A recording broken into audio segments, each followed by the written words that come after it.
black straight cat, at isang uwak. Ano yun? Gusto mong pamahiin? Oh, and lastly, it has to read. Ano ba itong ginawa ng listahan? It's ridiculous. Alam mo, if you're really meant to be together, wala yan mga science na yan. Bakit, Umi? Hindi ka ba naniniwalang sasabi mo yung prinsipyo mo? Ha? Mapipigilan si Yumi. Magpapatingin siya kay Alon ng makahulugan.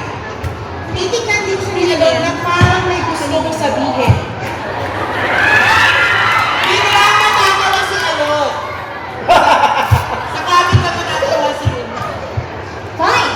Makikita nyo, nangyayari ang lahat ng nakakalokong signs sa listahan na to. Ay naku, makalis na nga ako. O, teka na! Saan ka pupunta, ha? Nag-ayang mag-coffee si Zag. Ha? Aray! Ah! Hindi ako makatayo. Zag! Okay ba?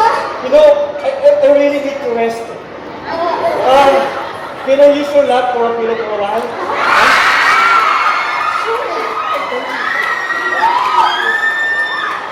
Naghintay siya ng sandali.